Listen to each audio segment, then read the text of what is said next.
Namaskaram everyone, welcome back to Dr. Sakita Academy. Today we are diving deep into an important topic for CTET, TET and B.Ed exams, impact of nature versus nurture. This is a fundamental concept in child development and pedagogy. I will explain the concept in a simple and easy to understand way. We will use examples, images, animations, video clips, mind maps and even a few practice questions to help you fully grasp this topic. Before we dive into today's topic, a quick reminder. Make sure to subscribe our channel and hit the bell icon so you don't miss any updates. Your support helps us create more valuable content for you. Let's begin. What is nature? The term nature refers to an organism's biological inheritance, means all the traits and characteristics passed down genetically from parents to their offspring. These traits influence physical appearance, abilities and even behavior. R.S. Woodworth defines heredity as heredity covers all the factors that are present in the individual when they begin life, not at birth but at the time of conception, about 9 months before birth. Douglas and Holland expanded on this. Once heredity consists of all the structures, physical characteristics, functions or capacities derived from parents, ancestors or the species. Let's now explore the key principles of heredity and how they explain the traits we inherit. First, like tends to beget like. This principle explains why children often resemble their parents. Say for example, black-colored parents tend to have black-colored children and tall parents often have tall children. It's a basic rule of heredity. Second, principle of variance. Variance explains why children from the same parents can differ from one another. Say for example, black-eyed children may be born to brown-eyed parents. These differences arise due to genetic diversity. Third principle of convergence of two life streams. In this principle, we learn that inheritance in a combination of contributions from both maternal and paternal sides. For example, half of your traits come from your parents, a quarter from your grandparents, and eighth from your great-grandparents, and so on. Finally, chance. Chance plays a critical role in heredity. Genetic variation arises from random events, and inheritance patterns are probabilistic, not fixed. Say for example, chance determines whether a child will have blue, brown or green eyes. Just to recap, what is nature? Nature refers to biological inheritance. Heredity follows principles like begets like, convergence of two life streams, variance among offspring, then the role of chance. Next up, we have the theories of heredity. To dive deeper into this topic, visit our channel and watch the video on the theories of heredity. Including it all in this video would make it too lengthy, so I created a separate video just for that. Now, let's explore the fascinating process of heredity beginning with the fertilization. This is the very foundation of how traits are passed from one generation to the next. Fertilization occurs when a sperm cell, the male reproductive cell, unites with an ovum, the female reproductive cell, in the fallopian tube. This union is the start of a new life. When the sperm successfully fuses with the ovum, a single-celled structure called a zygote is formed. This zygote is the first cell of a new organism. The sperm carries 23 chromosomes and the ovum also carries 23 chromosomes. Together, they form a zygote with 23 pairs of chromosomes, totaling 46 chromosomes. This combination determines the genetic makeup of the offspring. Each chromosome contains numerous genes. These genes are like biological instructions determining traits such as eye color, hair type, height, and even some behavioral tendencies. This process of passing traits through genes from parents to offspring is called heredity. It's a reason you might inherit your mother's eyes or father's height. From this single zygote, A complete human develops through countless cell divisions and genetic expressions. Isn't it amazing how life begins with such a small, intricate process? Now, we will uncover the mystery behind how the sex of a baby is determined during fertilization. Let's dive in. Humans have 23 pairs of chromosomes in each cell. Among these, one pair is called the sex chromosome. This is responsible for determining the biological sex of an individual. Females typically have 2 X chromosomes, while males have 1 X and 1 Y chromosome. The ovum from the female always carries a X chromosome. The sperm from the male, however, can carry either an X or a Y chromosome. This variation in the sperm is the key to determining the sex of the baby. If a sperm carrying an X chromosome fertilizes the ovum, the resulting zygote will have XX chromosomes, leading to a female offspring. On the other hand, if a sperm carrying a Y chromosome fertilizes the ovum, the zygote will have XY chromosomes, resulting in a male offspring.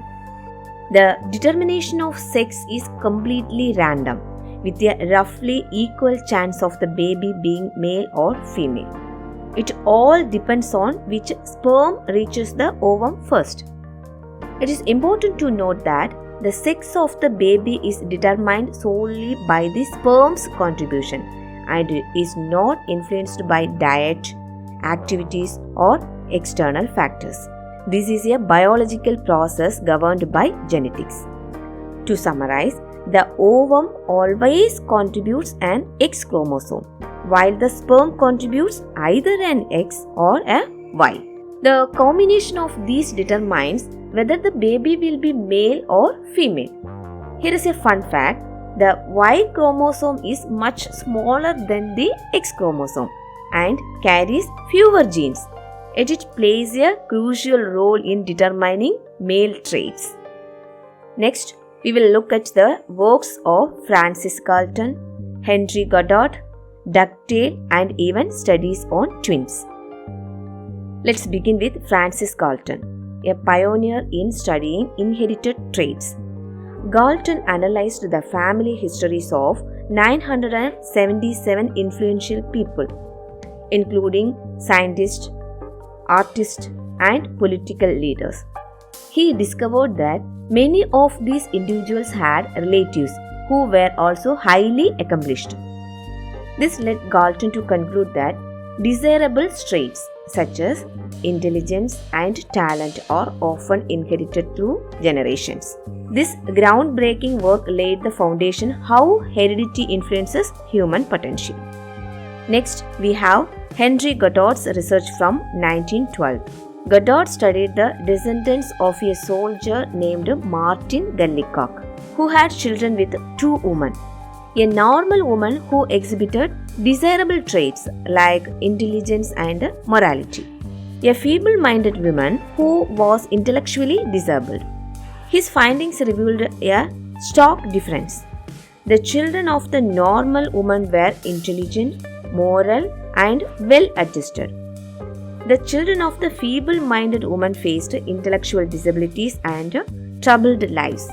This study emphasized the role of heredity in shaping an individual's intellectual and moral outcomes. Moving on to the Dugdale's famous study from 1877, Dugdale investigated the lineage of a man named Juke, a fisherman whose son married into a troubled family. This study tracked 28 generations, encompassing over 1,200 individuals. The findings were shocking. Only 350 people, about 1.2%, were considered normal. A staggering 92% were involved in crime, poverty, or immoral behaviors, including being criminals, beggars, paupers, and even deceased individuals. This research highlighted how undesirable traits can perpetuate through generations under certain conditions. Now let's discuss the study of twins. which has been crucial in understanding heredity. Identical twins, monozygotic, are developed from a single fertilized egg, share almost identical genetic material. Their physical resemblance is extremely high. Fraternal twins, developed from two separate eggs, share genetic materials like irregular siblings. Their physical resemblance varies. Studies on twins reveals that identical twins often share traits like intelligence and personality, showing the strong influence of genetics. However, difference between fraternal twins highlight the role of environment. Across these studies, one common thread emerges. Feeble-minded parents often passed on traits of intellectual disability and troubled behavior to their children. Normal or desirable traits like intelligence, morality, and well-being were associated with parents who exhibited these qualities. However, it is important to remember that while genetics play a significant role, environment and upbringing are equally critical in shaping an individual. Next, we will explore the environment and its profound impact on an individual's growth, development, and well-being. Let's start with a simple definition. The environment includes all the surroundings that affect an individual's growth, development, and well-being. It can be categorized into four main types: physical, social, psychological, and biological. Physical, that is nature. Physical elements like air, water, land, and climate. Social, relationship with the family, friends, culture, and the broader community. Psychological, our thoughts, emotions, and attitudes. Biological factors like genetics, health, and nutrition. The environment's influence can be broken down into two factors: internal factors and external factors. Internal factors, these are within the individual, like genetic makeup, personal health, and resilience. External factors, these come from outside, such as social interactions, climate, or cultural practices. In short, the environment surrounds us both physically and mentally, influencing every aspect of our lives. Let's see how experts define the environment. R.S. Woodworth and D.G. Marcuse. Environment covers all the outside factors that have acted on the individual since he began life. E.G. Noring, H.S. Longfield, and H.P. Fedd. The environment is everything that affects the individuals except his genes. These definitions emphasize the interplay between external influences and personal growth. Now, let's look at an extraordinary example of how the environment shapes behavior. In the 1920s, hunters in India discovered two girls, aged 11 and 7 years, living in a wolf den. These children, raised by wolves from infancy, exhibited behaviors influenced by their environments. Growled and howled like wolves, could not stand upright, had crooked limbs and deformed jaws, ate raw meat, were extremely fearful of humans. Their surroundings, that a wolf pack, completely shaped their physical and psychological traits. Then the children were rescued, hospitalized, and cared for by a compassionate priest. Over time, they began to adapt, learned to eat cooked food, started wearing clothes, walked upright. Sadly, the younger child passed away early due to health issues. But the older child showed remarkable adaptability, regaining human-like behaviors through consistent care. This case highlights two important lessons. One is environment shapes behavior. The wolf pack's influence led to animal-like traits in the children. Second one, environment can reverse effects. Human care helped the older child regain normal behavior, proving the power of nature in transforming lives. This is a vivid example of how powerful the environment can be in shaping an individual's development. Let's briefly review some key points. Nature versus nurture. nature, genes, heredity. Then we learn definitions. Then 4 principles like begets like, principle of variance, principle of convergence of 2 life streams, principle of chance. Then the theories of heredity, germplasm, mentalism, Darwin's theory and Lamarck's theory. Then mechanism of heredity, determination of sex. Then some of the studies related to nature, Galton theory, Goddard theory, ducktail theory and studies related to twins. Then nurture, environment, factors, internal factors and external factors. Study related to nurture, that is wolf children case study. Here are some practice questions. Try it out.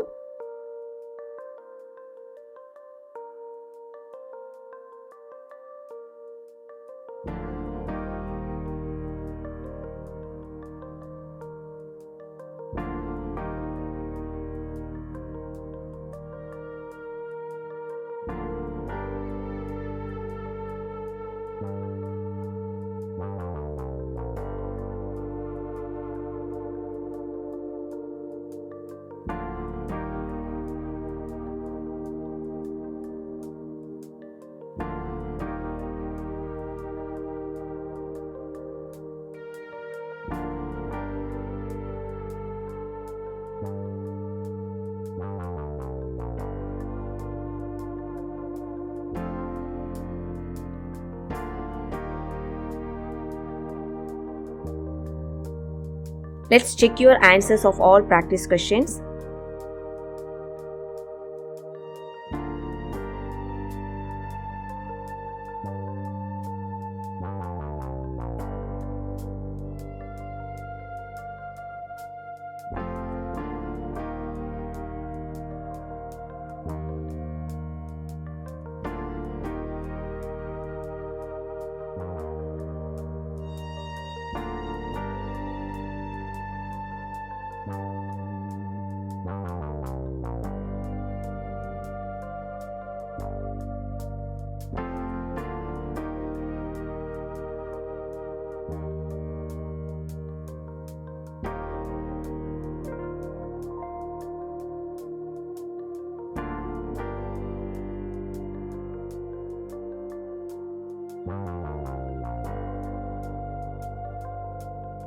So, what's your takeaway? The environment, whether physical, social or psychological, plays a critical role in shaping who we are. What are your thoughts on the impact of nature versus nurture? Share your insights in the comments. And don't forget to like, share and subscribe to Dr. Sakida Academy for more exam prep content. Thank you for watching. Join our WhatsApp channel, link in the description, and I will see you in the next video. Let's learn and grow together. Thank you.